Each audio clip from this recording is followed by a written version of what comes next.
Babies on a Spaceship and Musicless Beatles, the brand new series of Doctor Who has started with some of our weirdest episode ideas yet. While I think almost everybody I've come across has loved the introduction of the 15th Doctor Shikigawa and the new companion Ruby Sunday back in the Church on Ruby Road, which we've reviewed on the channel. My big concern going into this was, will the episodes be any good? Despite not watching it immediately at midnight when it was available, which is obviously its own contentious issue as to whether Doctor Who should be available at midnight or should be on actual normal television times, that's a problem for another day, I managed to stay spoiler-free. The only thing I knew about going into these episodes is that people seemed to really like The Devil's Chord, and people were much more mixed on Space Babies. I watched the trailer when it came out, and I'll tell you now, I did not look forward to the Space Babies. I do not like talking babies, I hate baby geniuses in general, so I thought that, combined with the weird CGI lips, it would really grate on me. I was also slightly hesitant going in about The Devil's Chord when I heard that there would be no Beatles music. I almost feel like if you can't do the musical episode properly, with all of the music and the rich tapestry of the culture that you actually get, maybe don't do it unless you have to. It puts a lot of pressure on you as songwriters if you're going to do original music for an episode that's meant to be about some of the best musicians of all time. I'm no big Beatle head, I like some of their songs very much, but I'm not like a lore fanatic. I don't care about them getting Abbey Road's picture slightly wrong, or any of the details that I just don't know off the top of my head. But some of their songs are bangers, so if you're going to come in and try and write your own music, it better be good. Enough preamble. What did I think of the episodes? We'll start with no spoilers so that if you're desperate to watch them on your own, you can. Although I'm not sure why you'd be here if you were. I like them. They're good. I really like them. This was such a nice way to carry on a series. If we're including the Church on Ruby Road, that's 3 bangers back to back. This might be one of the most consistent runs since the start of Eccleston. Starting with Space Babies, I was won over almost immediately. If you can get past the CGI lips, which are a little bit creepy looking, you gotta admit, I don't like CG in general. I think if you ignore them and enjoy them as characters, it works out really well. The monster's intriguing, the setting is fun, and it's a very silly episode, but done sincerely. I think that's what Russell's really strong with. Taking a silly concept, which most of sci-fi is, and playing it straight in the most earnest way possible. If this was too nod and wink, it would be ridiculously cringe. But the fact they just come, they enjoy the weird setting, and get on with it, it really makes the episode go by as a really lovely treat. People sad that we've lost 4 episodes out of this series, have no fear. In the first 10 minutes of Space Babies, they've done about 4 episodes worth of exposition and getting a companion up to speed. Aside from the companion key, they've got all the features that I think it took Rose about half the first series to get. The cell phone plan that lets you phone anytime you want, the lore about being your last Time Lord, the 2 hearts, everything. The only thing they had to wait for was getting the TARDIS key, which they do get at the end of the episode. It was the perfect way to start a new era with a bang. A fun adventure that's not too high stakes, has a little bit of a tease for the future arc, and just is a real good time all round. I did not love The Devil's Chord overall. I can see what it's going for, but it cannot hit the landing, as Russell is wont to do. I'll talk about it in detail in spoilers, but I just think Russell's endings are wanting, and they do undermine the quality of the episode as a whole. If you were to compare this to any other episode of Doctor Who, this just makes me feel like I'm watching Giggle all over again, and whilst it's a lot less messy than Giggle, but still good. Like, I'm saying that I don't like the ending, and I think the ending was very weak.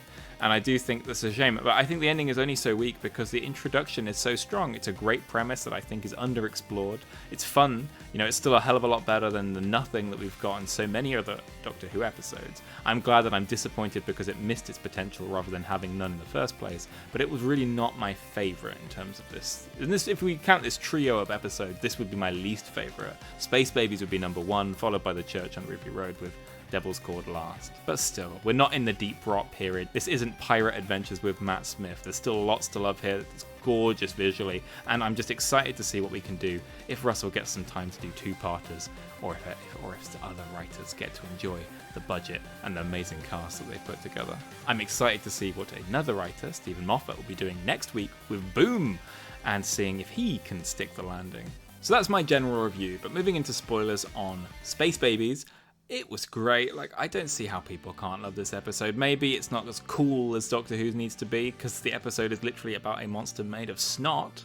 But I like it. It's a pun based on the Bogeyman. And, I did guess it based on the fact that they were collecting all that snot at the beginning of the episode, but they didn't make the reveal any less impactful because Ruby sells the hell out of it.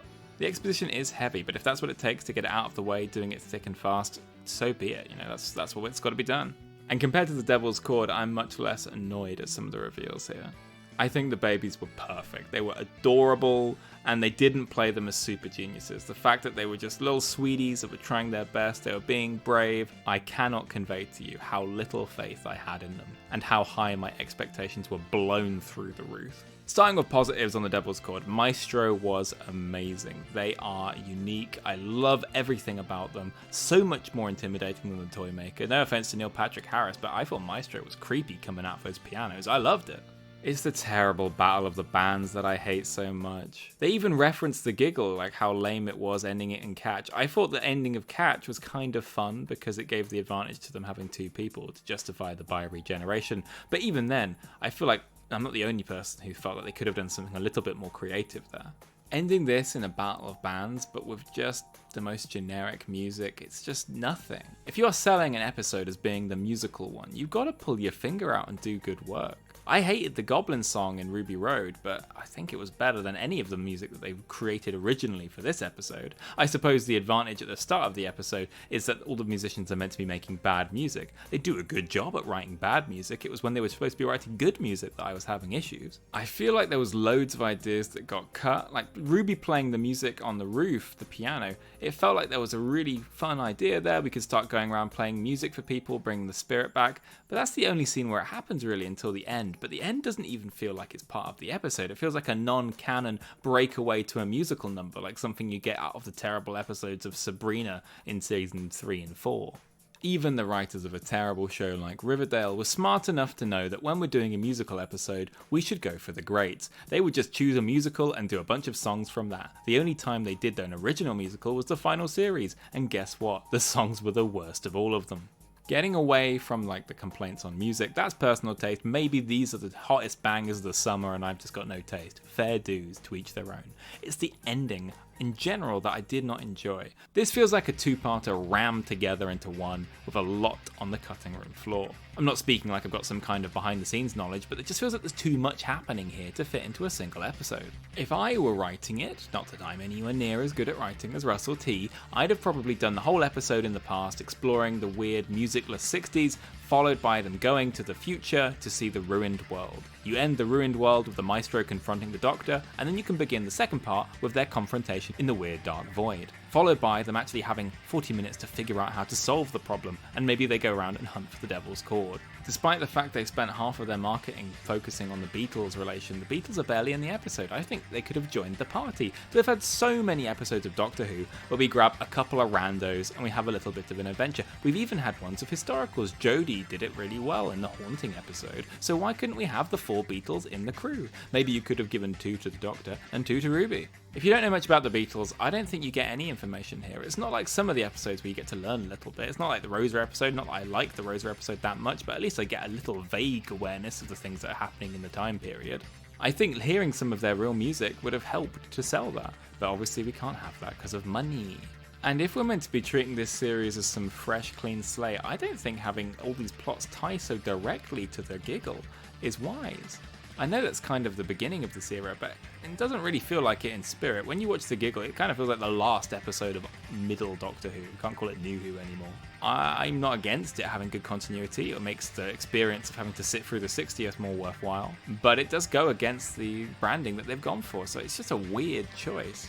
I think they should have given the win to Ruby. The Doctor has never been a musical character. I like the fact this incarnation can sing and dance, but it's not his whole deal. He's a time traveler. He goes through time and space. He doesn't need to be the best musician as well. One of Ruby's new defining features is her music, so let's give her more, in the same way that Clara's teacher powers often kicked in, or Donna's secretary skills. The implication that they've been traveling for months is odd. Like, I don't get offended like some people. It's just an excuse that they can fit more stories in the meantime. But the tone of the episode does feel very much like early days. She picks the date as if it was like her first treat, in the same way that Rose and Martha and Donna got to make little requests when the Doctor was first starting out with them before they sort of hit the normal routine. I can't tell if the Susan mentions are being twisty. Maybe the series finale will be Time Lords Ahoy, but I don't know. Maybe he'll save some stuff for series 2 because he's clearly keen to talk about it. Overall, that was my opinion. I'm very critical, I know, I'm a grumpy git, But I think the giggle was the strongest of the 3 anniversaries, and it was a shame. I felt the entire ending of the giggle was ruined by regeneration. To see an episode like this, which is very, very similar to the giggle, the universe without song is a bit like the universe where everybody thinks they're right. It's a really interesting Earth to explore, and then they choose not to explore it. And then it's just ended with a rap battle, essentially, which is, okay, but it's just exactly the same episode all over again. Russell T Davis's big problem is that he needs to fix it real quick. He writes an impossible situation, and then they put in a big button. Obviously, there was a literal button to close the airlock in Space Babies, but that's okay. Space Babies worked for me because there wasn't a monster. There was a literal monster, but he was just something to entertain the children. It made sense for an episode where there's no real villain to end in a very confrontational way. In an episode where there is an unstoppable god, ending it on a lame note is a real downer, especially a bad pop song. That song was terrible. I hate the Twist song. Maybe it will grow on me, songs have, but still, it's just odd. And what was the thing with the road and the keyboard? I think I'd have kept one. Both of them are quite odd, don't seem fully canon, and don't make a lot of sense, but they're both sweet. Doing both of them is just a bit having your cake and eating it. I think maybe if we'd done one of those, I wouldn't be annoyed. But I'm okay, We're looking forward to next week. Moffat's back. He's going to save the world. As long as he doesn't get his Moffatisms in too hard, I'm hoping that we can have an amazing sci-fi adventure. He's normally a little bit better at sticking the landing. In the premise about a mine being a potential risk, I'm okay with disabling the mine being the end of the episode. It's about the journey with that kind of story. Russell needs to be careful if he keeps introducing these unstoppable forces if they are stopped so easily. But anyway, thank you for listening, and let me know in the comments, did you like these episodes? Are you excited for next week? Are you excited for Doctor Who? Until then, bye-bye. And this has been The Genuine Article.